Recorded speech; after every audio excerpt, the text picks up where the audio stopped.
Hey everybody, how's it going? Good to see you all. Hello from France. Hello from Canada. So Risa and we made it back to Canada land. We are sitting here in quarantine for another 12 days. So we're done day 2 of quarantine. It's Friday night. We're on this side of the world again. Sipping on the Milwaukee. We know it's no imposter. I don't know what that means. But, oh, sorry. What did I can't even read. Sorry. Sipping on the milkware. I don't know why I said Milwaukee. Sipping on the milkware. We know it's no imposter. We got some milkware right here. Milwaukee. You know, I'm a little tired. Jet lag has really kicked in. So I would have done this an hour from now at 7 p.m. Eastern, but I don't know what my energy level is going to be at 7 p.m. because I think I got like 3 or 4 hours of sleep last night, which is like my usual, but I didn't take a nap during the day. Usually I'll take like a little bit of a nap just to kind of energize myself, but I tried to acclimate to North American time zone, so I'm just trying to stay up as long as I can. So I'm doing okay, but I'm feeling the jet lag, that's for sure. This is actually our Montreal place, so we've had this place for a while now. So it's not new; it's just not as full as it could be if we were living here full time. Howdy, where's the costume? No costume today, just my Salvage Foundation black on black t-shirt. And I'm wearing my Japan Heritage cap, which I didn't realize I left in this apartment. And I found it, so I've just been wearing it because I've missed this hat. So I've got my Japan Heritage, 5-panel cap on, and just enjoying it because my hair's also a little bit of a mess today. So, anyways, it's cap day for me. I hope I don't look. Anyways, I've just been fiddling with it because I haven't worn a cap in a while. All right, how's everybody doing? Welcome. Jet lag, sir. I'm very jet lagged. Okay, sorry. Let's just see what's going on here. A lot of hellos. Hi. Good evening from Mississauga. Well, thanks for joining from Mississauga. Let's see what's happening here. Hello. A lot of waves. Hello. Okay, so let's talk about what's been going on the last couple of days. Favorite 80s horror movie. I mean, I am a big fan of Friday the 13th. In fact, I just got my Friday the 13th set right here. I didn't even open it yet. So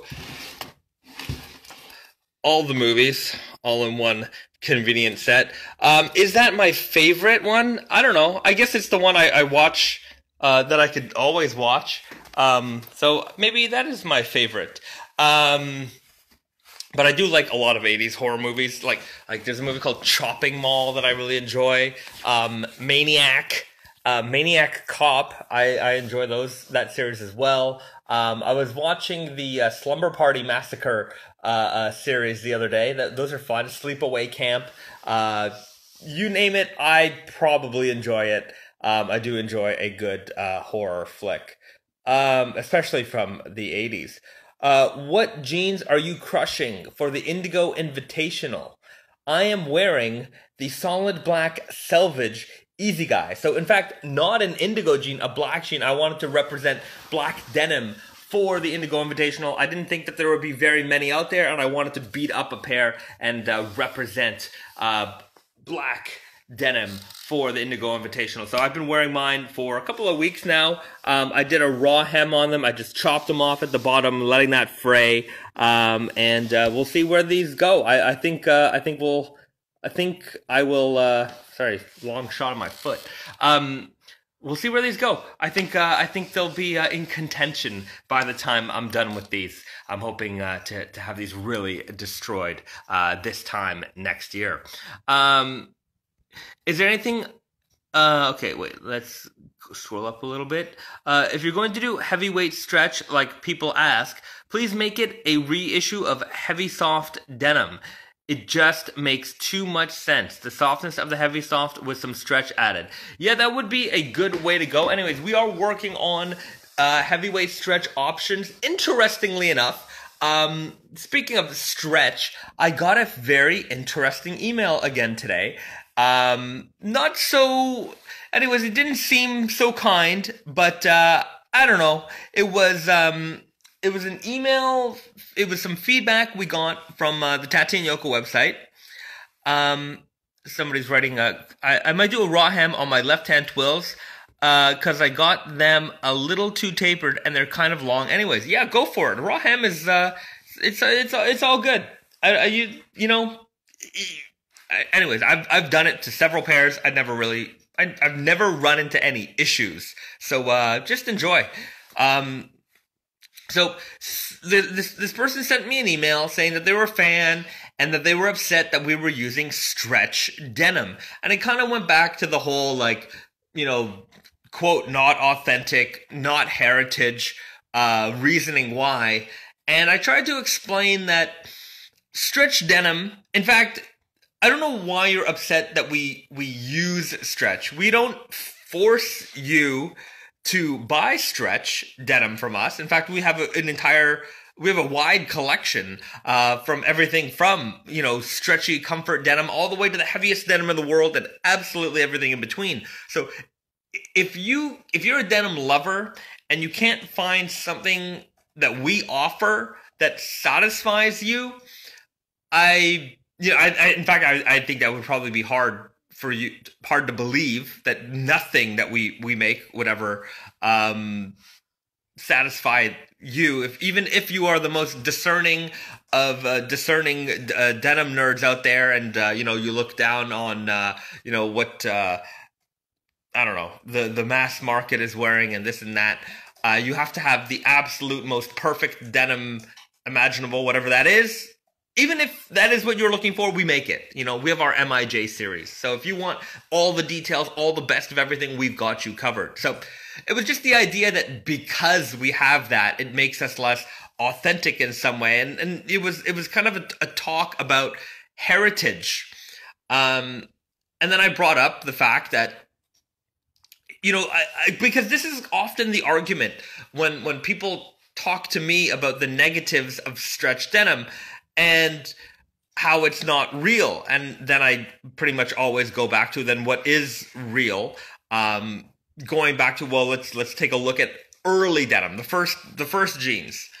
That was lightweight stuff, 8, 9, 10 ounce, kind of that range. And these days we use that for summer weight, lightweight stuff. You wouldn't really associate that type of weight with a work, tough workwear garment. And the fabrics that you might associate that to that, the heavyweight stuff, that's all modern stuff. That stuff didn't exist 20 years ago. That stuff only existed like 15 years ago or so. So I was saying in my response, that if you want to talk about heritage, well, stretch denim actually has a longer heritage than heavyweight denim. So how does that play into your, heritage mindset? And I wasn't like trying to accost this person or anything. I just wanted them to kind of just be a little bit more accepting of the idea of stretch. And just because it's not for you doesn't mean that it's not for anybody. And another thing that I mentioned was that stretch denim has also bridged the gap for a lot of people. And if you're a lover of raw denim, then, for me, I want more people to wear raw denim. Whatever I like, I tend to share with others, and I want them to enjoy these types of things too. So even if you're a lover of denim, you want your friends to wear raw denim, and I know this is what we all do. We wear our jeans, and then we tell because if we're the jeans guy, we're that person in our circle of friends who's asked, when people are looking to buy a pair of jeans, or maybe they're asking you for fashion advice, because typically if you're into denim, maybe you're a little bit more savvy in the fashion world, and your friends who are looking for advice, they turn to you. So we're telling our friends about raw denim, and the thing about it is, a lot of people, they come into raw denim, and maybe they're coming in from mainstream kind of denim brands, and those are very stretchy, and that's what they're used to. And then you try to convince them to wear cardboard pants, and it's not what they want to get into. There's a little hesitation there. But when you've got a stretch denim, you can bridge that gap very easily, because you get that raw denim experience. You can break in that pair of jeans. They're going to mold to you. They're going to become that customized pair of jeans that we are all interested in achieving. But the break-in time is gone, and that flexibility is there for them. And maybe that's the way they want to wear. That's the way they want to experience raw denim. They want to be comfortable in it, and they want to get the fading. Or that's that bridge that gets them from very, very stretchy jeans to a little bit of stretch. We have 1 or 2% stretch in most of our stretch selvage options, and then you get to 100% cotton. So it's such a gateway into building a bigger raw denim community, and to have hate for something like that, I just feel it's so unjustified. You could personally, it may not personally be for you, but to just absolutely hate on it, I think that's the wrong mindset. Yeah, like as if to say that this shouldn't exist. That it should definitely exist. It may not be for you, but yeah. Why is stretch denim usually 2%? Why not 1%? It actually depends. I mean, we have jeans with stretch up to 5%, so it varies. Why exactly? I mean, it depends on the performance. How much give do you want to have in that jean? I like the 2% to 5% range. 5% can get pretty stretchy depending on the type of elastic fiber that's in there. Some of them are stretchier than others, so it all varies. But yeah, I mean, there isn't the rhyme or reason as to the blend comes from the amount of stretch performance that you want to get out of that fabric. Okay, let's take a look at some of the questions that I missed while I was going on that rant. Haters gonna hate. Black cab drivers in London hate Uber because they don't want to evolve with the times. It's great that black cabs exist, but you can't expect everyone to pay for it. Yeah, I mean, look, I don't think it's the same as the Uber taxi debate out there. But and it's not a matter of innovation, Stretch. Stretch has been around for a long time. It's just a matter of how many different ways can we make this hamburger, right? Or a pizza, for example. Like, pizza isn't one way. Pizza is a million different ways, right? And maybe pineapple on pizza is a divisive topic, but the fact of the matter is that it exists and people enjoy it, and there's nothing wrong with people enjoying pineapple on their pizza. I enjoy pineapple on my pizza, for example. But I understand if people don't want to have that on their pizza, but it doesn't mean that it shouldn't exist. We Stretch exists for a particular customer, and that's fine. People wear their jeans differently. People wear their jeans in different ways, and the best pair of jeans are the pair of jeans that fit and the ones that you wear the most. That's the bottom line. So, to just say, like, to just kind of want a particular type of fabric not to exist in the denim world, like as if it's like muddying the raw denim world because stretch exists. That's nuts. So that's too far. If you want to say that I only like jeans made this way because this is, whatever. Okay, maybe you've got an argument there, but I could, we've talked about this before, and it's like, when we talk about like authenticity of denim, what does that even mean? A while back there was a guy on one of the YouTube comments, and we talked about it, and it was like, well, there needs to be some kind of history in the denim for it to matter. I don't quote, that definitely wasn't the quote. But we're all oftentimes people are saying, if it's not like the way they made it back then, which is when exactly, then it's not really denim. But I'm like, you would accept a slubby denim. There wasn't slubby denims back then, not the way they make it now, or heavyweight denims. Those didn't exist, but we accept them, right? Because what we're doing is that we're pulling from heritage construction. We're pulling from that, and we're adding more to it because we've learned more and we know how to make things differently now. And so, like, yeah, I mean, it's so weird. I don't know. I just find it weird. Like, I find it weird that people would so openly be denim lovers and also be denim haters at the same time.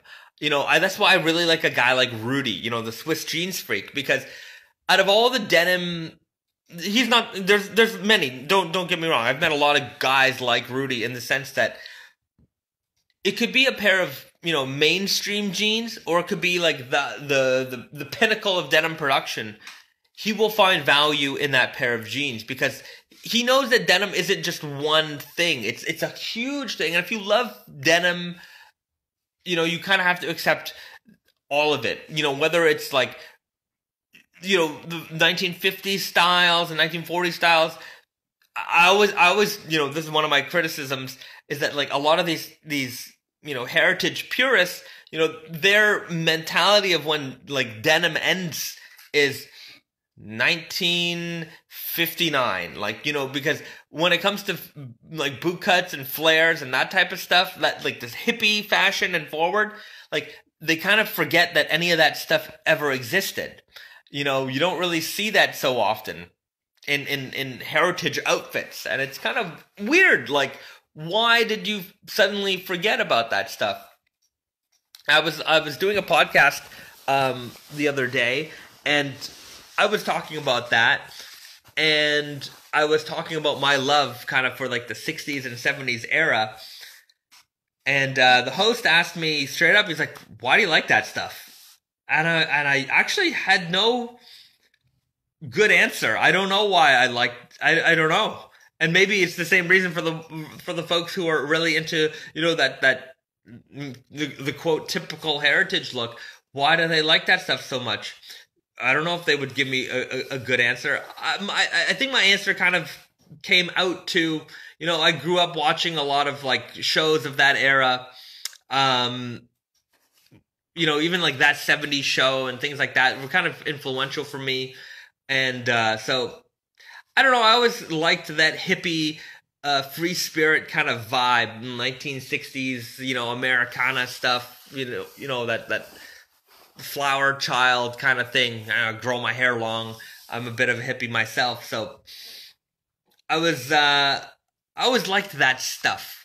And of course, don't get me wrong, I like that old stuff too. But I like it all. I don't pretend like that stuff didn't exist or that stuff sucks because I like this. And what I like is better than the other stuff. So therefore that stuff sucks. I could like it all. I could like, different kinds of music. I can like different kinds of movies. I can like different kinds of eras of denim. I like it all. Whether it's the engineer boots and the overalls and the heritage looks to the hippie looks to the, glamorous 80s and, the hip hop looks of the 90s. Like, I accept it all. I enjoy the evolution of denim. And with that, the different constructions of fabrics, the different constructions of it, the different fabrications, all that in between. I'm just in general a lover of denim fabrics. And, guys like Rudy, there's other guys like that as well who I know in the industry, and they're denim fanatics. They love it all. So when I hear people like ragging on stuff as if it's just the worst, like, like those super wide raver jeans may not be for you, but there's a certain appreciation you can have for the time that came out. You know, that was it was a very it style for the time. I had pants like that. I mean, so I wouldn't wear them today, but like, you know, looking back, it was like, that's what we wore. Like, that's what, you know, if you're in certain scenes and stuff, that's what it was like. All right. Where do you see the future of denim hardware, specifically going from a material standpoint in regards to heritage and the topics you're speaking about? Where do I see the future of denim hardware going? Well, I mean, zippers and things are not, I don't think zippers are going to go away. The only thing I can see happening from like a ecological standpoint is, instead of using rivets to reinforce things, circle bar tacks.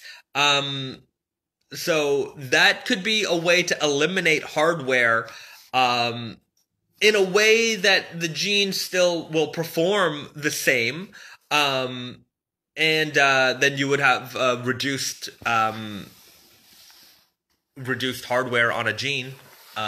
There's more operations, I guess, but it'd be the same number of operations, but you'd be doing it on a circle bar tack machine to do a circular. I mean, it doesn't have to be circular. I mean, you could use bar tacks instead of rivets. There's lots of jeans that do that today, but I guess if you wanted to maintain the look of a circular rivet on a jean, for example, like you'll see here, you know, you could get rid of. You technically don't need these. You could bar tack here, and you would get the same amount of reinforcement. But I mean, that is proper jeans construction, if you ask me. But then again, what is proper? I mean, there's a million different ways. Not a million, but there's many different ways you could make a jean, and it still be functionally similar. So I could see brands. I could see down the road where people would start eliminating things like that. You'd have to get the machine to do that. Zippers are forever. Button flies are for people who like button flies. We use a lot of button flies. I prefer it. I think they're faster to open. Some people hate them. Some people like them. I do notice one thing, that older gentlemen, people maybe 10 years older than me, maybe in their 40s, 50s, they tend not to like button flies. They really like zipper flies. And whereas guys in and around my age, 25 to, just around 40, they like the button fly. I've asked older people before, and I think it has to do a lot with when they were growing up, button flies are a thing, and then zipper flies came, and that was like, that we're never turning back. Those are the best. And for us, maybe we grew up with a lot of zip flies, and the button fly kind of feels like a nostalgic thing, like an old school feature, and we like that. So we enjoy it, whereas the people who grew up with it don't enjoy it so much. I don't know, it's one of those things, I guess. My first pair of naked denim were stretch, so I agree. Right, a lot of people start off with our stretch. A lot of people start off with the raw, but a lot of people start off with the stretch. It's about being inclusive and getting people into this raw denim thing. And if your first experience with raw denim is going to be a painful and aggressive one, you're not going to be in this for very long. So why don't we make a product for you that works for you? It makes sense. Sustainability is an interesting concept as far as denim goes. How do you produce the quality product we buy today with less water and so on? Well, it's less water automatically for two very good reasons. One, we sell our jeans raw. We don't rinse wash our jeans. With a few exceptions, we don't rinse wash our jeans.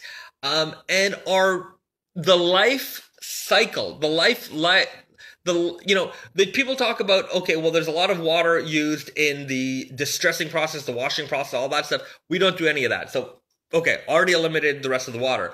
But even when you get a product like that, most people use that product in a way where they wear their jeans once or twice maybe, and then they wash their jeans very often. Whereas our community, the people who wear raw denim, we wash our jeans so infrequently. Maybe a pair of jeans might get one or two washes in a year. Maybe they'll get 3 washes in a year, but some people will wash 3 or 4 times in a month. So over the life of that jean, you will wash it way less. On top of that, you're going to wear that jean way longer. So that jean's going to last you.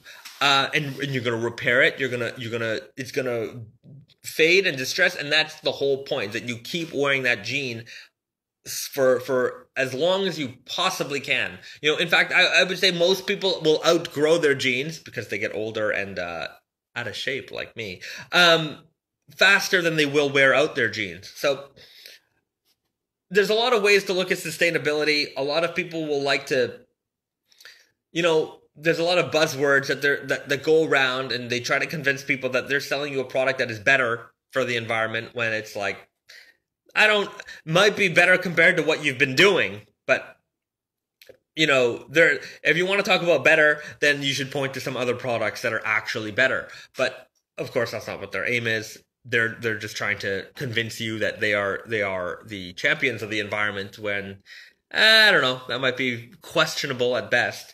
But I mean, that's corporate activism for you. That's how they're just they're just trying to sell you something. So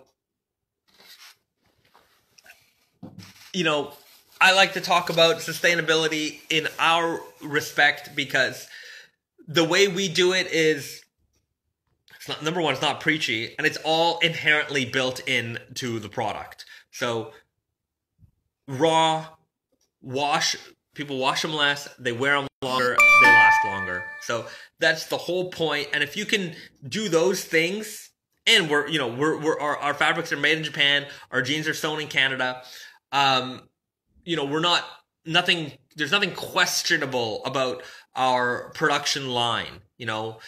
Environmental standards in Japan are incredibly high. Nobody's dumping indigo into a river. That's not what goes on in Japan. Our jeans are made in Canada. The vast majority of our products are sold within North America. So, shipping routes are not very far. It's not going through, this port and that port and, being distributed around the world in big time ways. But, so our business structure as a whole, the product that we make as a whole, is inherently better made than a lot of the stuff that's out there. So I just don't want to be on the, anyways, there's, I don't want to be waving that flag. I've talked about it before. But that's why we have conversations like this, where we can talk about it in a way that's real instead of like marketing jargon. I don't like that stuff. I like my thermochromic denim. That is a fun jean tone. I remember when I think the most watched YouTube video on our channel was a video that Brandon, the owner of Think and Famous, his brother made for the thermochromic denim, and we were trying to get the thermochromics to change color like right away. And I had the bright idea of sticking a pair of those in the microwave to see what would happen. They caught fire, so don't put those jeans in the microwave. Not a good idea. Don't put your jeans in the microwave because nothing good happens. And you don't need to put your jeans in the freezer because it doesn't get rid of that stink. It just makes them cold. So don't worry about those things. All right. Okay, I know I've missed a bunch of questions. I'm just going to... You do a wonderful job pushing the envelope on raw denim. What are some of the new trends you would like to do? What are some of the new trends you would like to do with raw denim? What are some of the new trends we'd like to do with raw denim? Well, there is the 40-ounce denim.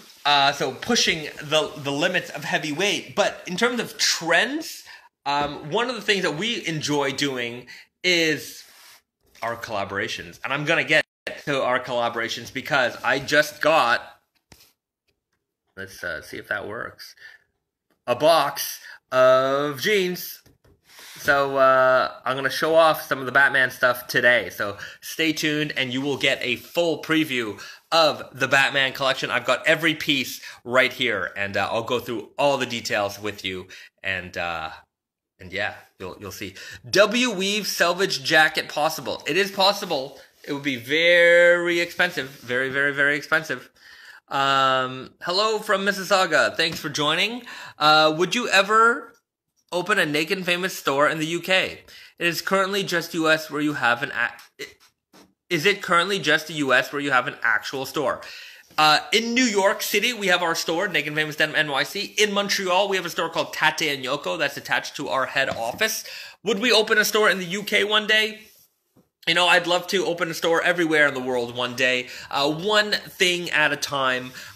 This is not, you know, we wanted to open up another store in America. I don't know. This year's been a funny year. I would say that if it wasn't for the current global situation, we probably would have been looking to secure a lease somewhere. Maybe in California, maybe in Texas. So I don't think, basically that was the talk. We were talking about it. But we haven't had that talk in many, many, many, many months. We'll see where this whole thing goes. Who knows?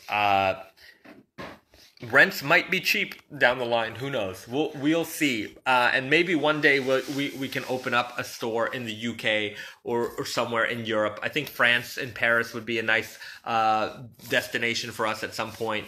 But yeah, I mean, look, we're still a very small brand. A lot of people think we're a lot bigger than we really are, and we're not as big as you think we are. I know we have, you know, you see the Instagram, there's a lot of followers there, and, you know, we have a store in New York and this and that, but, you know, we're not as big as the next biggest raw denim brand, I'll tell you that much. You know, we're in this realm of independent brands, and then there are the, you know, the big players out there, and what will it take for us to get there? I don't know. More sales. It's you know, stepping stones. You know, I don't want to grow too fast. I don't want to open up 10 stores, and opening stores is not as easy as you think. And it's very expensive to run and operate a retail store, and just the amount of risk involved is pretty big. So, you know, you need a lot of capital in order to get that stuff off the ground and going. So, anyways, we will be careful and take baby steps. And maybe one day we'll have very, very many stores. You know, it's funny because sometimes we'll have these talks with Brandon, and he's like, I don't want to be the Gap. And I'm like, I do. I would love to have a more successful, they were very successful for a long time. Now they're struggling a little bit. But, you know, that would be an amazing dream if we could bring raw denim to that scale. You know, that would be fantastic. I would love it. You know, people, it's a niche. You know, we're in a niche, but doesn't mean it can't get bigger. I want everyone in the world to wear raw jeans. That's the future I envision. A raw denim, a blue denim world, or black denim. All the colors of denim. As long as it's Naked and Famous, it's good with me. Me too. What's the difference between Super Weird and Easy Guy? We do if you go on the Naked Famous Denim website, there is a fit guide. The photos are okay. We have to probably redo that. But they're pretty representative. Super Guy is like I'd call it like a pencil leg jean. Slim and tapered. Weird Guy is like it's the regular tapered leg. It's the everybody kind of fit. A little bit more room in the thigh, and slight taper at the bottom, not very aggressive, not tight at the ankle. And then Easy Guy is more like a carrot fit. A lot more room up in the upper thigh, is more room in the rise, more room in the butt, and then it has an aggressive taper from the thigh down to a very small leg opening. So the Easy Guy works like a skinny jean for an athletic build. So if you've got bigger thighs, and if you're like a hockey player kind of build, it's a skinny jean for you. But if you've got a slimmer build, it's a little bit more of a relaxed jean for you. So it does double duty. Perfect segue into new boot cut fit update. No update on that. When we get back to the office, we can start to get to work on that again. Go against the hype. We've always gone against the hype. We're not a mainstream. We're not chasing any trends. We always just kind of do whatever the heck we want. And that seems to work for us. So we're going to keep doing that. What's your favorite Naked Famous release this season? Man, it's always a tough question. I like the Okayama Spirit. I like the Elephants, the Elephant Nines. I like the MIJs. There's a lot. The Vulgars. We had a lot of hits this season. I have to tell you, there's very little out there that isn't like a hit for somebody. And yeah, so it's tough to pinpoint it down. Some people ask me, what should I get, the Elephants or the Okayama Spirits? And then I always kind of ask them what they have in their closet already, because that's a tough one. If you're only going to pick one, it has to be, I would say it has to be something different from what you already have in your closet. Maybe if you already have a lot of heavyweight in your collection, the Elephant it could be nice because you've got that natural kind of toned indigo blue color. So it's a nice alternative to some of the dark indigo denims that, are often associated with the heavyweight stuff. But the Okayama Spirit, you've got the slubbiness. So if you don't have any slubby denim, maybe that's a really, really good way to go as well. It's always a tough choice. Jingo jeans. Yeah. Get the super wide legs. Possibly any sort of MIJ jacket. We are going to do an MIJ jacket for the next one. So that is in the works. I don't like the button fly, but it's grown on me now. I definitely prefer the button fly. Right. It is, for some people, it is a thing that grows on you, but as soon as you're used to it, I think you become a button fly guy. Okay, I'm going to scroll down to the bottom because I think I missed a bunch of stuff. Wait,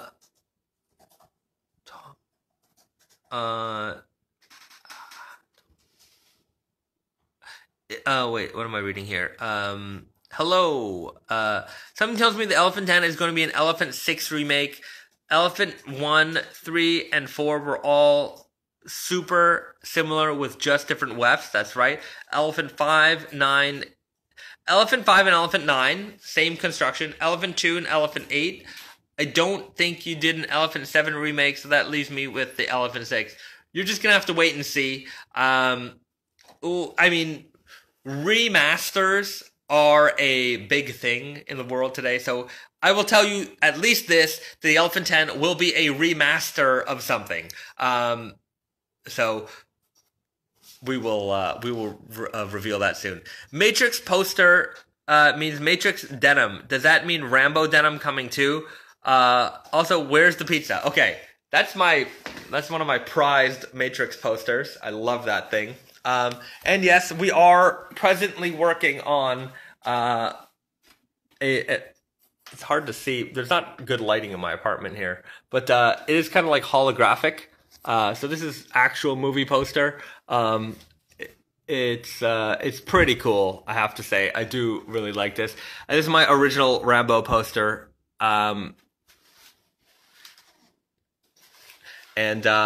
Yeah, this is great.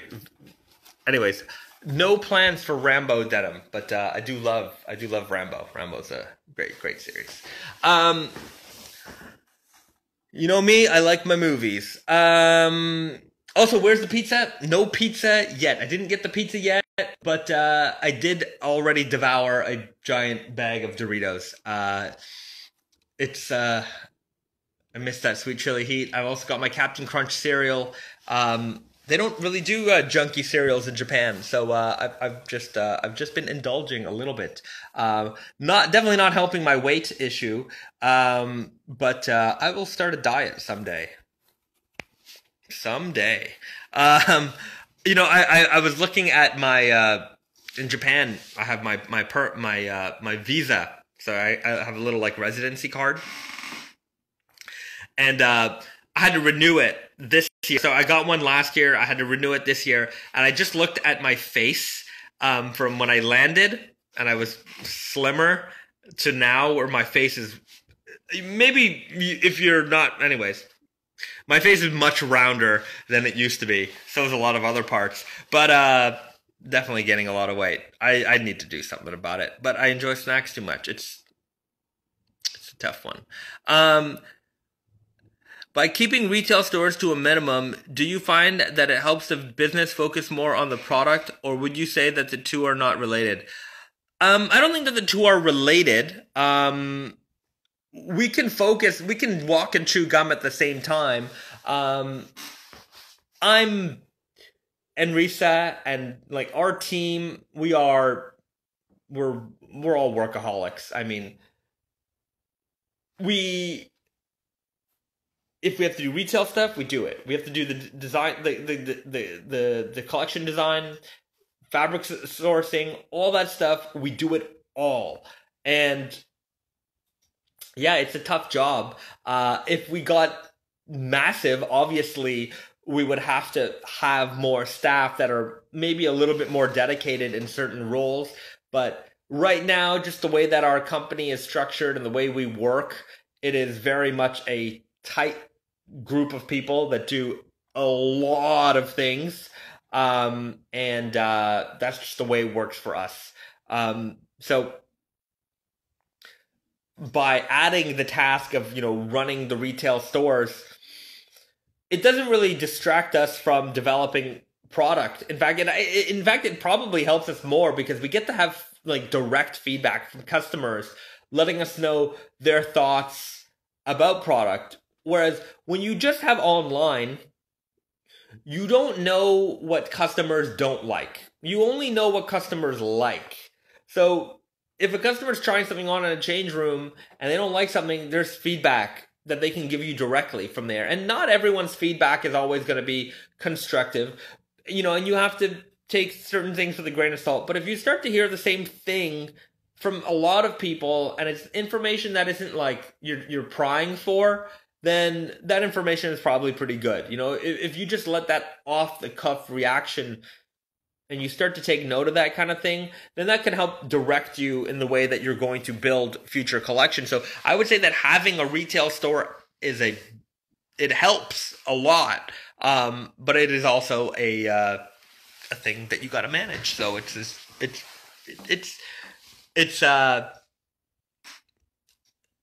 don't know what's the term I'm thinking of, but it has its pros, it has its cons, but I definitely think it helps more than anything else. Los Angeles would love a Naked and Famous store once this madness is all over. I would have to say that we were, before this thing, we were looking at real estate in Los Angeles, so it's a possibility. It's just we gotta wait through this whole situation. With closures and things like that, especially in New York, I don't know what it's like in LA, but I know a lot of landlords are having to reevaluate what they're asking for rent now. And you also have to consider that rent, especially in New York. I don't know what it's like in LA, but in New York, there's a lot of people, they're not working in those office buildings right now. They're at home. They're working from home. They've left the city. They're working from the suburbs. And without those people there, the foot traffic isn't there the way that it used to be. And so, certain retail locations, the selling feature of those spots is the traffic, is the footwear traffic.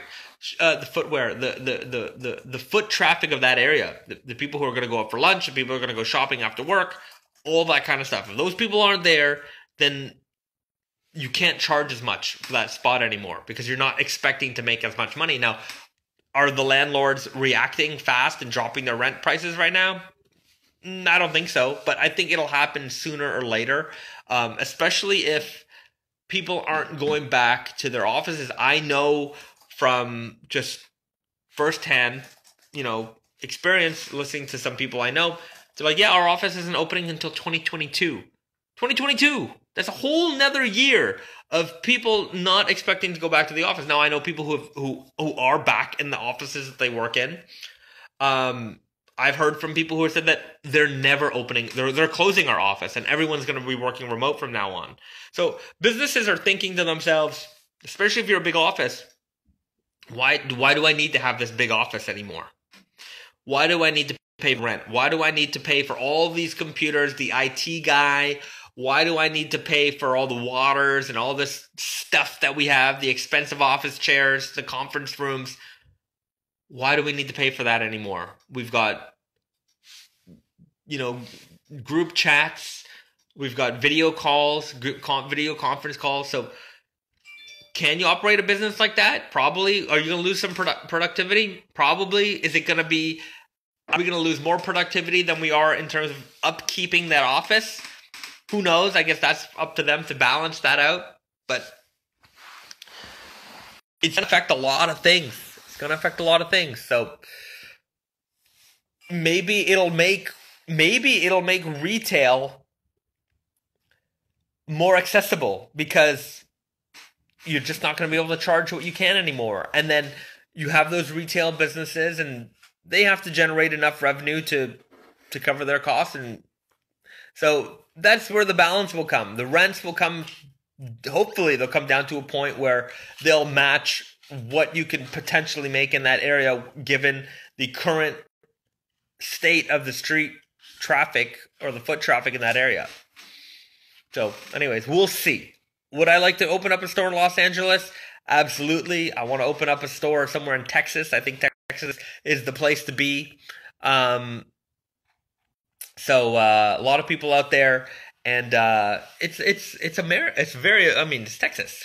It's jeans country. It's Americana. I know it's hot, but maybe I haven't been to Texas very much. But my vision, there's a lot of jeans out there. But maybe I'm wrong. But I think Texas could use a Naked and Famous denim store. We would have to decide where, but probably Houston. I would imagine Houston is the most populated area, but we would see. Los Angeles, Houston, those are my picks. Or Nashville. I think Nashville is another place that I could see us having a store.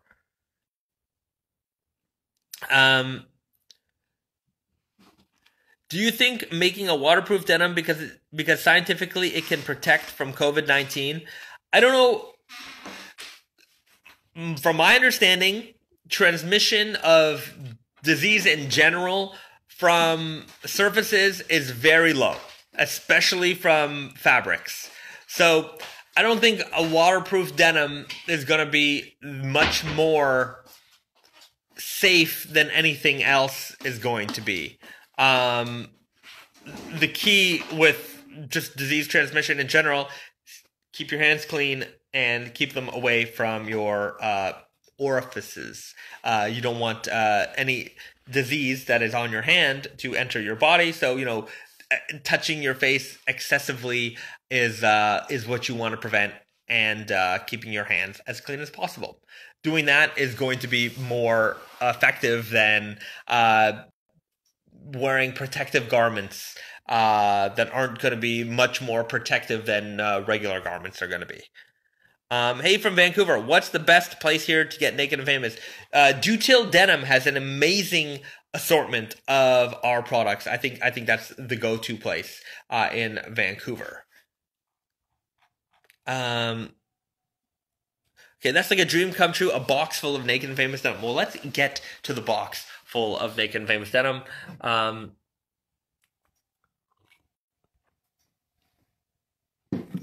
All right.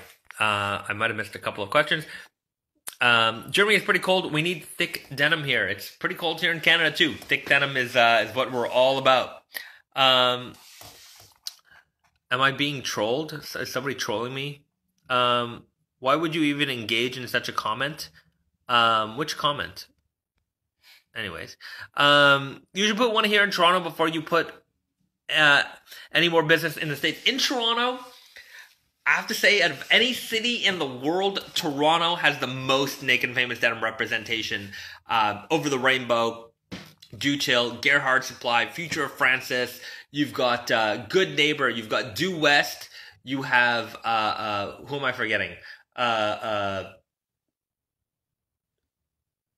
Did I forget anybody? Anyways, there's so much representation in Toronto. You'd be hard pressed not to find everything. Most of the retailers there carry a lot. Due Till carries a lot. Over the Rainbow carries a lot.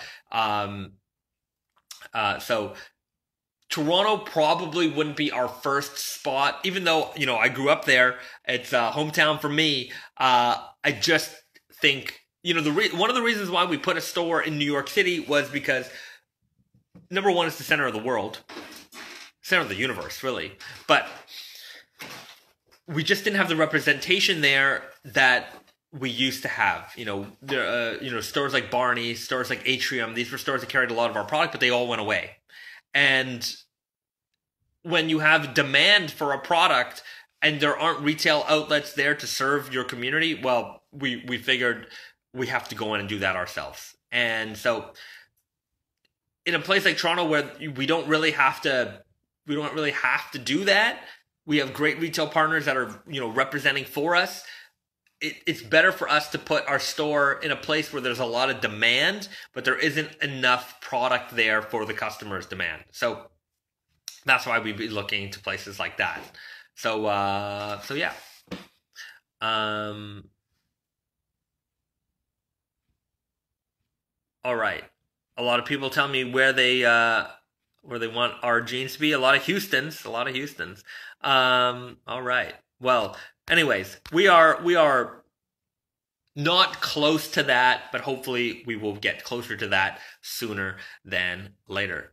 Showroom too. Well, showroom doesn't exist in Toronto anymore. They've closed their doors quite a long time ago. Okay. Any Black Friday sales coming to Tate and Yoko? There will be some fantastic Black Friday deals going on at Tate and Yoko.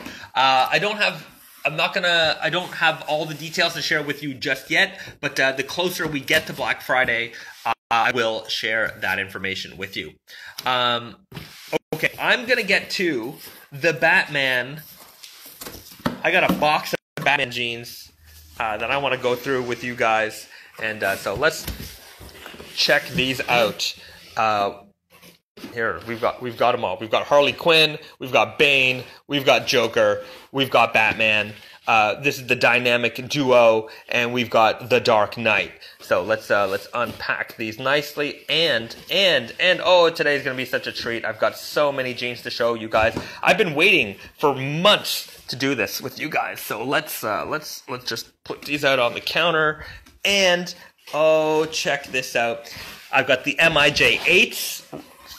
Proper production sample with the box. Look at that. Oh, my guys delivered for me. And I've got the Batman jackets. There's nothing here you're going to miss today, guys. We've got it all, and I'm going to show it all to you. So let's go through the Batman collection. This is the first look at the Batman collection. Everything all in one spot. No more teaser videos. This is the real deal. Let's start with the Bane denim, because the Bane denim is the first release. This is coming out November 18th, I think.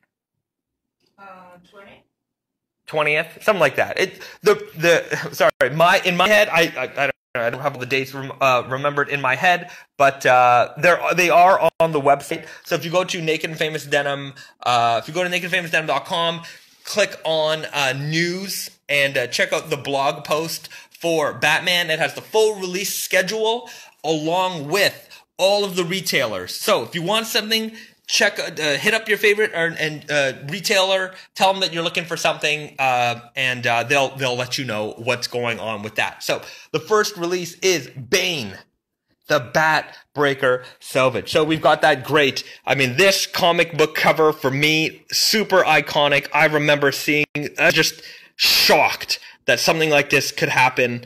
So we've got Bane, the Bat Breaker Selvage, 16-ounce Japanese selvage denim, heavyweight and slubby. You've got a great black denim with a lot of great texture. There's a little bit of stretch in here as well. So it's a heavier weight denim with stretch. You know, we figured that painted on kind of Bane bodysuit.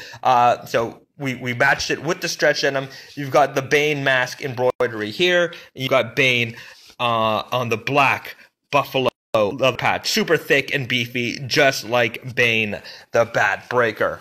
On the inside, you've got the Venom colored Selvage ID. Dual branded logo here. Batman, Naked and Famous Denim.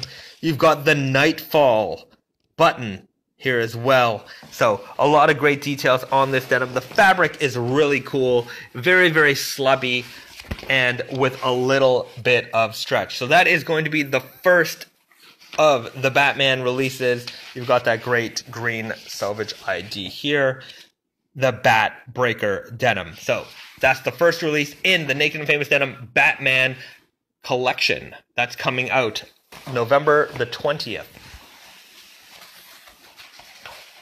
After that, we have Harley Quinn, the Queen of Chaos, and we are bringing back, because it's been a while, I'm just trying to find a place to put all this stuff. We've got Harley Quinn as seen in the animated series. You know, there's a lot of Harley Quinn stuff going on in the world today, but there's not a lot of Harley Quinn animated series going on in the world today. I grew up with Harley Quinn.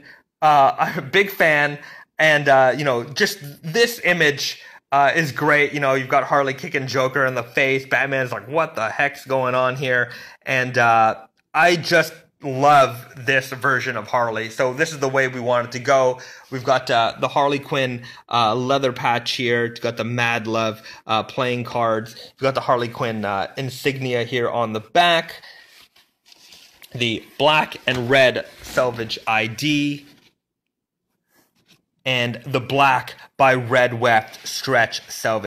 Red Wefts, we love doing Red Wefts. Black by Red Weft, great combination. You've got the Mad Love button here, the custom button. So each one of the Batman jeans has its own customized button. We foregone the silk screen pocket bags, and instead we did the custom buttons. Custom buttons are very, very expensive, and so we figured it was cooler to have the button, something that you can see and show off a little bit, rather than having the silk screen. We kind of had to trade one for the other in terms of details there, and you've got that great embroidery here on the back. So that is the Harley Quinn denim. 12 ounces, Japanese stretch denim, black by Red Weft. So you've got that black denim with a little bit of red. Great to flip up the cuff on these, show that off. That is a great detail, especially if you have like red or black sneakers. It's just going to match so nicely. These are the pair of Jordans are going to look awesome. All right, so that is the second release. That comes out on, I don't remember what day, but it comes out after, I think, a week. Comes out on the 27th. So a week after the Bane, you're going to be able to get the Harley Quinn. All right, next we have the... Which one do we go after that? It's Dynamic Duo? No, Dark Knight. I gotta change that pocket flasher. But the next denim is the Dark Knight.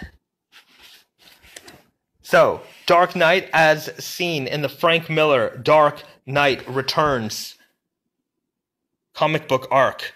So, that iconic comic book cover.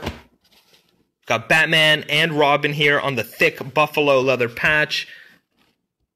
Check that out. Very detailed. Got that comic book, dotted look going throughout the leather patch as well. I really like how that came out. How similar are the Harley Quinn to the Black by Red Weft stretch out from years ago? Very similar. Different selvage IDs, but it's a very similar fabric. If you have the ones from before, get these if you like the details. Otherwise, it is a very similar fabric. But moving on to the Batman Dark Knight Selvage, 16 ounce slub selvage denim. You can see that texture in the fabric from very far. It's gritty, it's tough, just like the Batman himself. Black by gray here. This is matching his uniform from this series. Well, when he's in kind of older man form, that is. You've got the Batman logo on the Selvage ID. It's like the bats are flying away. You got that on the inside here as well. Great to cuff up, show that Batman logo off, real nice. Is the Dark Knight Returns the same construction as Origami Spirit 4? I would say no. This is a unique construction. We've never used this base before, so this base is specific to this. So no. And I love this bat signal button. This one is I just love it. It's fat and chunky and big. Great button detail here. So you've got the black by gray. You've got that dual logo on the inside as well. And so not a solid black by gray. It's got a bit of a charcoal tone to it. Got that bat logo there on the back as well. And you can see just a lot of texture throughout that fabric. A lot of fun there. So again, let's take a look at that Selvage ID. Very nice. Okay. Next, we have the Dynamic Duo. That comes December the 18th, I believe. Batman Dark Knight Returns and the Dark Knight Selvage. Dynamic Duo. This comes out in 2021. End of January. The pocket flasher, anyways, ignore, we misprint on that. It is a 100% cotton, so anyways, if non-stretch. That was a typo. We have the new flasher here ready. So 12.5 ounce Japanese selvage denim. We've got the Adam West 1966 Batman collaboration. This is another thing that you don't see a lot of. You don't see a lot of product around the original live action series. I grew up with this one. Batman. I mean, the thing is, it wasn't new when I was a kid, but it was on reruns all the time. And we would come home from school, we'd watch Batman, and we just loved the heck out of it. That old series is a lot of fun to watch. If you've never watched it, you should go on. There's some episodes on YouTube or clips. You should watch it. There's a lot of fun. There's a lot of humor in it as well. It's not a serious, toned Batman. Which is perhaps why I liked it so much. It's a little goofy, but it's playful, and just to see product made around it, it's not something you can see all the time. So we had to do it. We had to go through the history of Batman, and so that's kind of what the point of this project was. It was like to go through the history of Batman and to pick out for us what we felt were like really iconic moments, and so. Batman animated series, we wanted to represent that. Harley Quinn, Bat Breaker. You've got the Frank Miller Dark Knight Returns, and 1966 Batman. Let's go over the details here. We've got a 12 ounce Japanese selvage denim, indigo by gray. So basically, we were matching Batman's uniform here to basically make the Batman uniform denim. You've got his chest embroidery, represented on the back. The leather patch is a lot of fun. You have the Dynamic Duo here jumping into action in that old school, animation style. It looks really nice on that veg tan leather. And my favorite part of this jean is the Selvage ID. And if you haven't watched the series, then maybe these, you're not going to understand these references, but you got to watch the series. So these are when they would get into these fight scenes, whenever they would attack anybody, the screen would just fill up with these like zlonk and pow and kerplop and, you know, all thwack. So all these like action sounds would fill up the screen. And I think it was, I mean, it's so iconic from that show because as soon as a fight scene would break out, the Batman, theme song would start playing, and then they'd punch somebody, and then bam, you know, these action sounds would fill the screen. So I think anybody who knows Batman, they're gonna see that Salvage ID, and they're gonna be like, okay, that's a lot of fun. And for this, Gene, we have the old school Batman logo with Naked and Famous Denim. So on the other ones, so the newer collections, you get this logo, you know, the more modern Batman logo with Naked and Famous Denim, and you can see it here.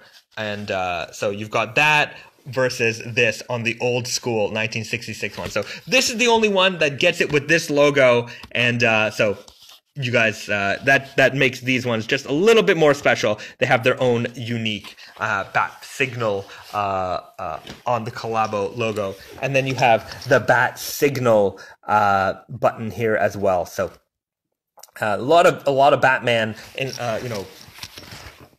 insignias throughout the collection.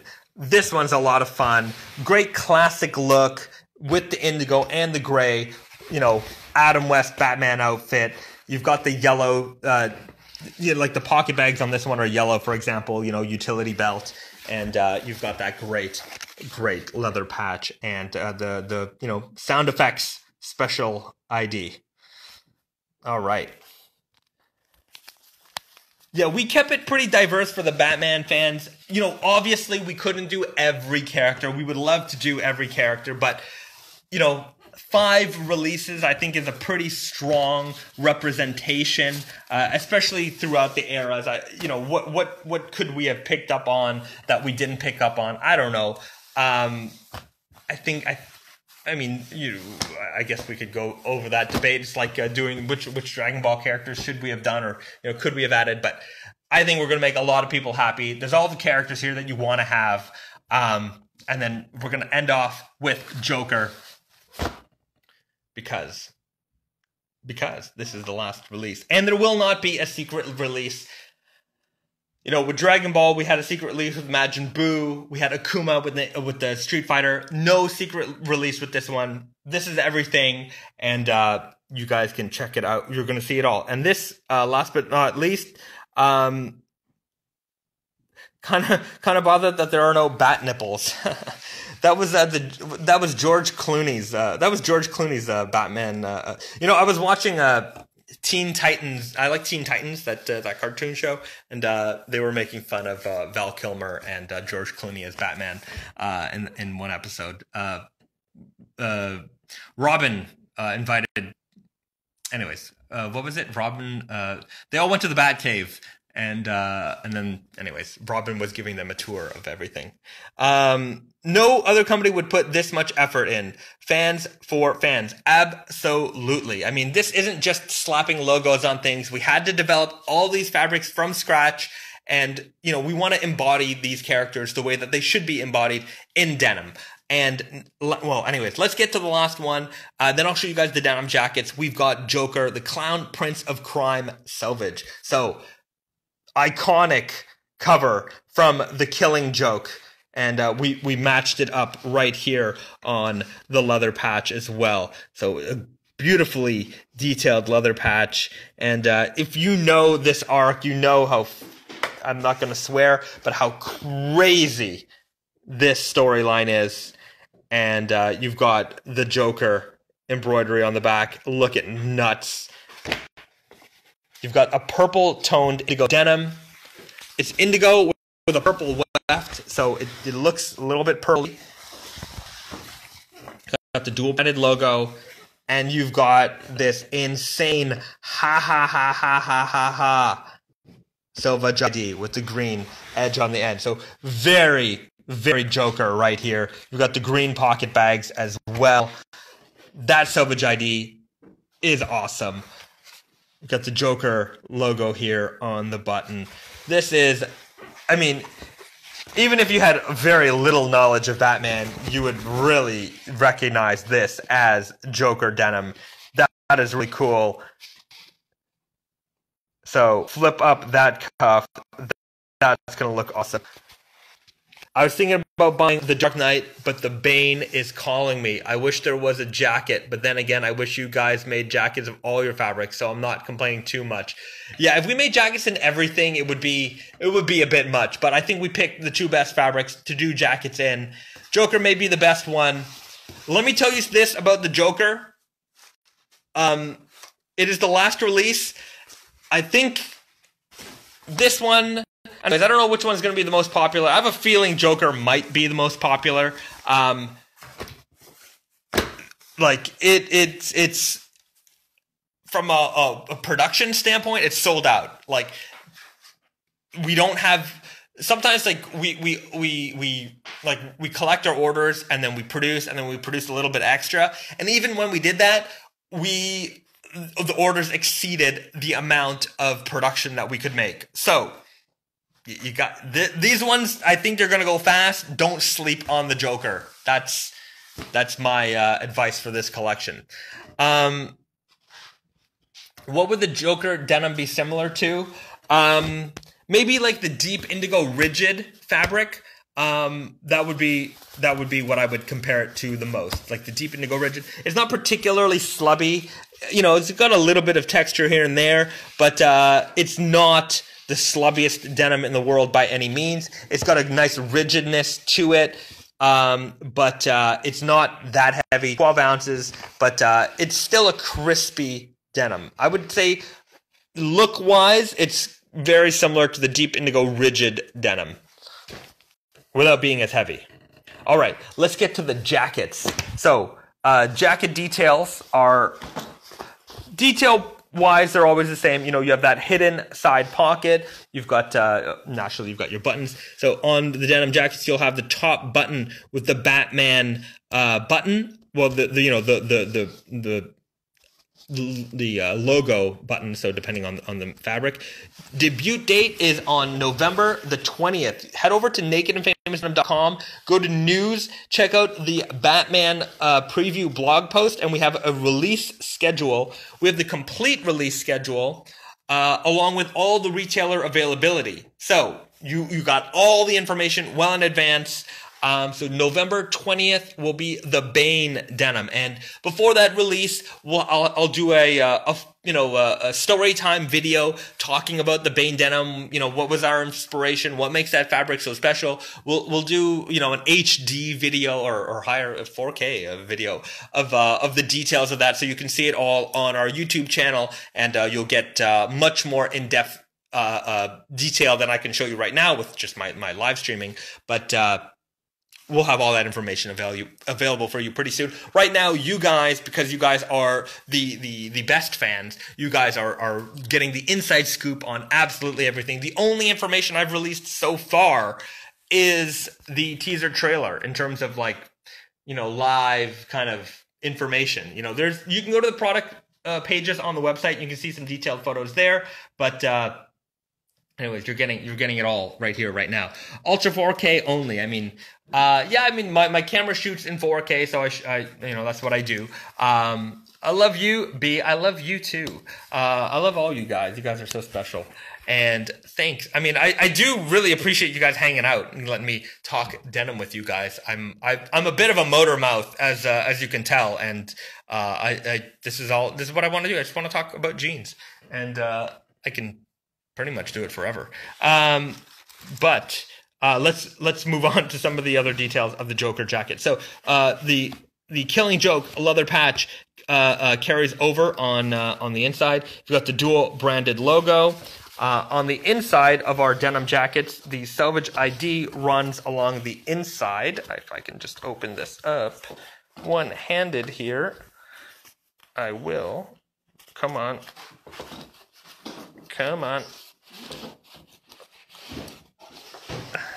All right, some assistance from the wife.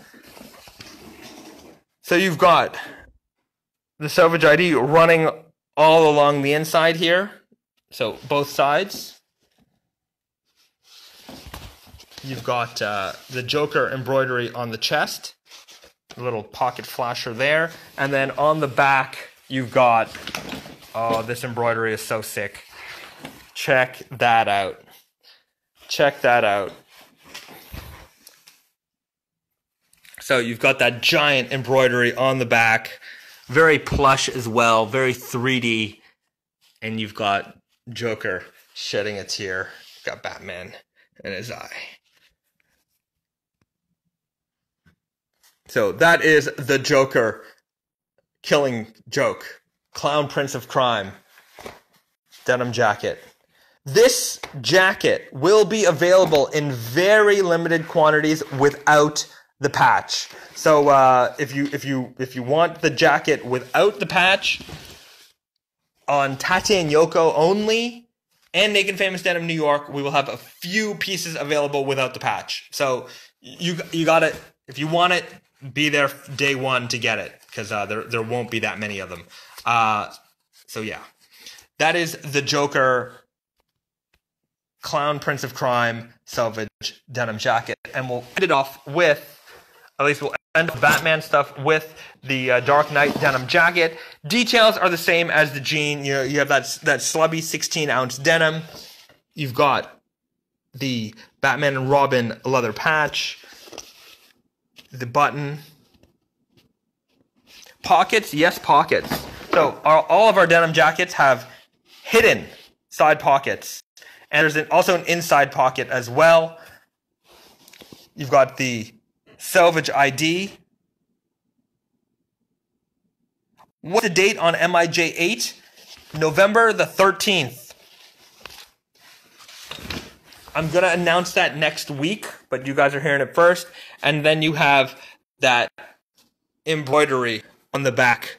Super plush bat signal embroidery. Feels great. Looks great. Now that is a Dark Knight denim jacket.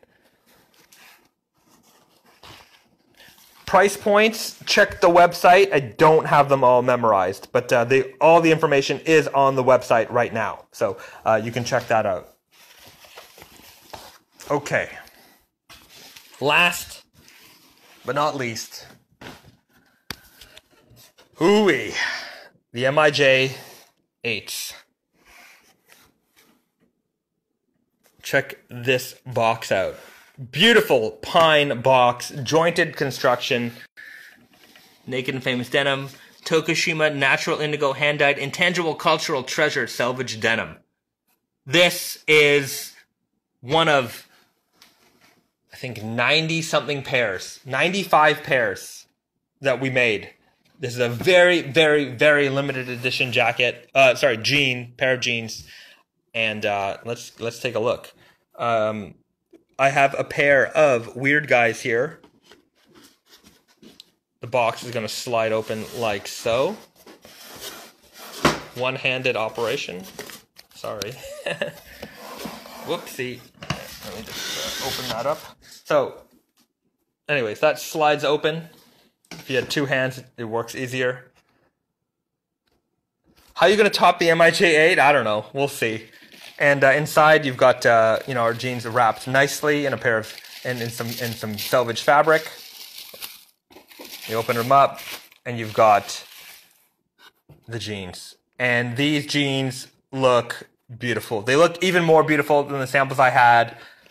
Oh, check out this is shell cordovan. Oh man, the cordovan leather patch is... This is the first time I'm seeing the production. This is the first time. I didn't even open this box since I got it. This is the first time I'm seeing this myself. Oh, that leather patch is amazing. Look at the shine on that. That is gorgeous. Got the pocket flasher looking great, and that textured denim. Oh, beautiful. That is just one beautiful pair of jeans. The contrast stitching looks perfect. Oh yeah, very nice. I don't want to mess with these too much. And yeah, so unlike the sample, the production has the silver iron buttons. So these are 100% iron. These are magnetic. They're going to rust. Just like the denim is going to fade, these are going to fade. You've got the 100% copper rivets as well. These are going to fade. Hidden rivets on the inside. Selvage ID, selvage button fly, right? You got the selvage fly. That's a great detail that we have in here. Stitching detail across here. Peekaboo, selvage ID. A little bit of showing off on the outside.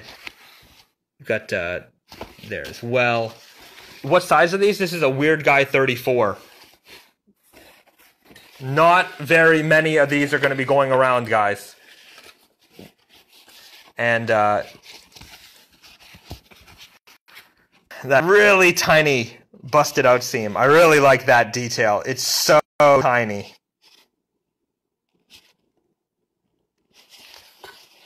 Beautiful. Just gorgeous.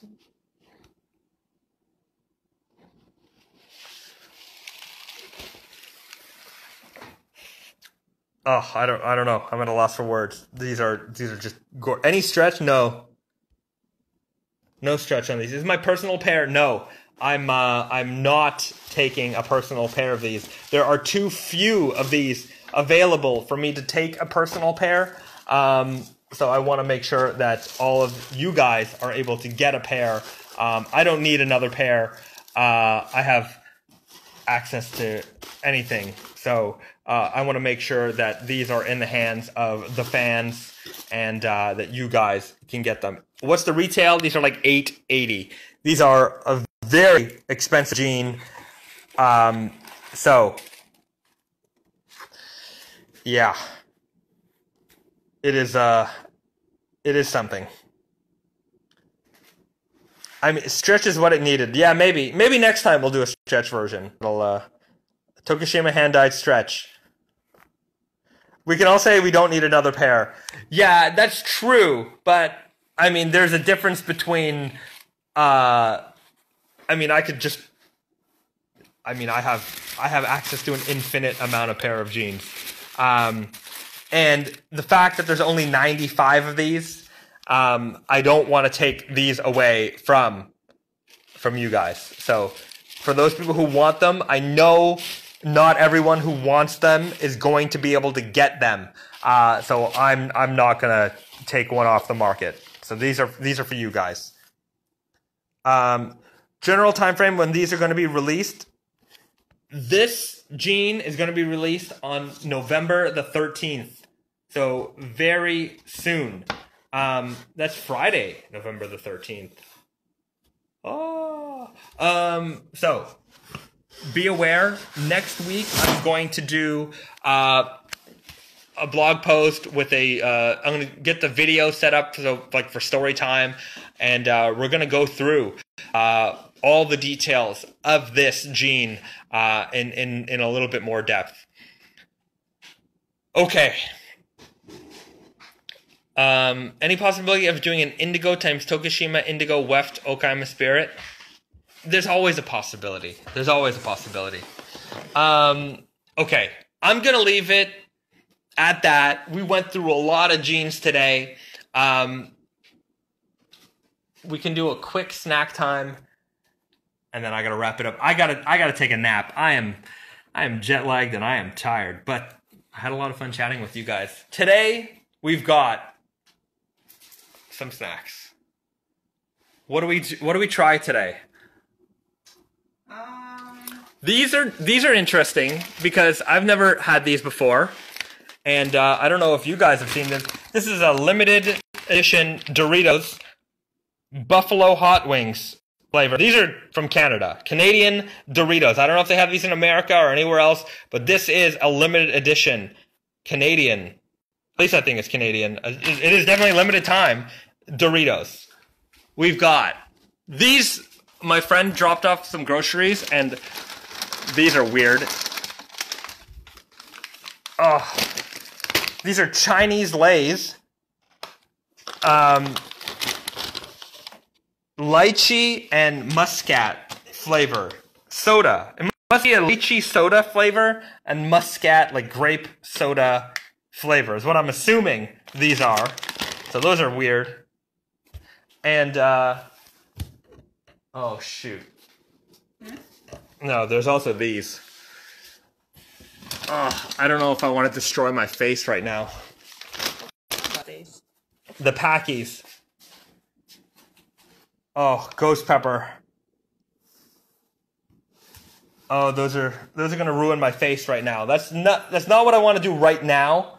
And I have another pack up there as well. So if you like hot snacks, these are serious. These aren't messing around.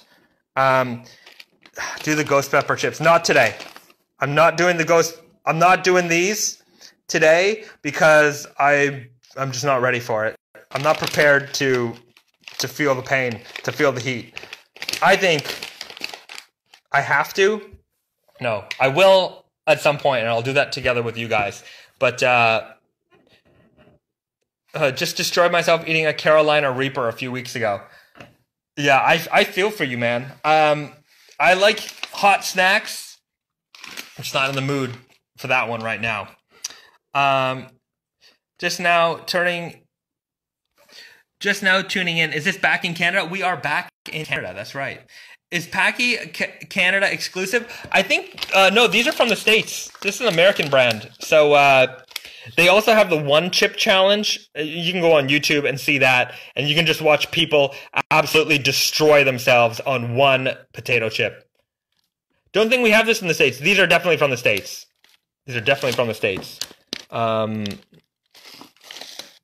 But yeah. So there you go. Distributed by Packy, Austin, Texas. So American. Yep. You want to do with this? You want to do Doritos? Yeah. Okay, let's do the Doritos hot wings flavor. Because I've never tried this before, and I love me some Doritos. Yeah, they're from the U.S. I get them on my break sometimes. And we got our little tiger plate. Ooh. All right. How does that smell, Risa? It smells like I don't know. It smells like a little like a blue cheese tanginess. Yeah. Like a I guess hot wing sauce. Yeah. Buffalo sauce. Tanginess. Okay. Let's do that.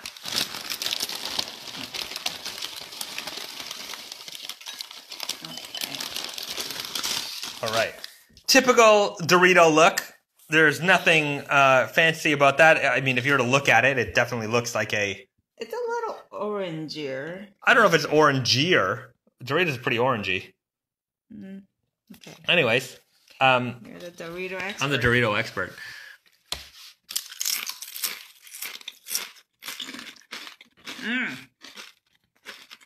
Okay. Definitely tangier, with a little bit of heat kick. Not very hot at all. Like But it 3 out of 10, 4 out of 10 in terms of like heat. If you can't take heat, these might be hot for you. But if you can take heat, these are very mild. Is this the blue cheese dip or something? I think so. Tasting? It's very weird.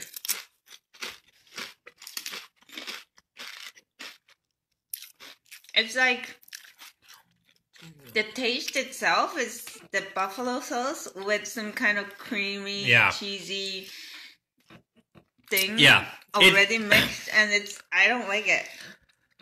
Have you tried the Flamin' Hot lemon Doritos? Limon Doritos? No. But I would love to try those. That sounds great.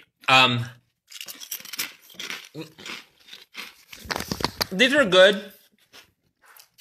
It's fun, but it's very it's very complex flavor. Yeah. That I don't really expect from Doritos. It's it's spicy with a creamy taste. You get the one bag, and I don't think you go back to it. It's not a classic that would stand the test of it's time. not Cool Ranch. It's not Sweet Chili Heat. No. It's not Nacho Cheese.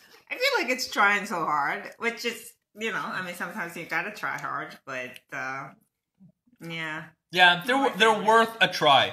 Do you like Doritos tacos? I've never had one. Taco Bell is not something that they have very many of here in Montreal.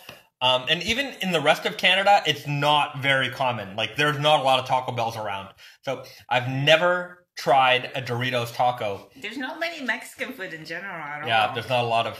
Not that Taco Bell not that is. Taco Bell is like the most Mexican, Mexican... It's Mexican themed. But there's, generally speaking, not a lot of Mexican food in Canada. Even when I go to the States, I do like getting Mexican food. And sometimes I'll be in a place, like I was in Seattle and I was with the Blue Owl team, and we were getting lunch. I'm like, what do you want to have for lunch? And I'm like, Mexican food. And they're like, oh, yeah, no, we don't, like, Mexican food here is not the best. And I'm like, it's not the best for you guys because you're Americans and you're used to, like, getting good Mexican food when you go to a place that has good Mexican food. But coming from Canada, where we don't have a lot of great Mexican food, even your regular Mexican food is great for me. I enjoy it. I always have a great... in fact, I forget what it was called, but we got a lot of tacos, and it was great. It was very nice. Anyways, go Mexican food. Big fan. Tex-Mex in Texas. I like to get that. Anyways, yeah, I haven't had the Doritos taco. Anyways, that's rambling on. There are like 7 Taco Bells where I live in Canada. Well, you might live in a metropolitan area of Toronto, is where I'm assuming. But Montreal, I can't even name where a single Taco Bell is. I have no idea. I've never seen it here. So there you go. All right.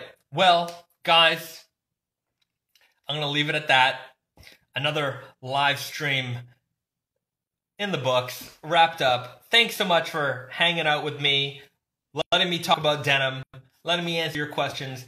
I'll see you guys again next week for another live stream. I'll be here in my apartment, in lockdown, in quarantine, and then the week after I'll be back in the office and we can show you what's going on out there. So have a great evening, have a great weekend, and we'll see you guys again real soon. Later, everyone. Bye. Bye.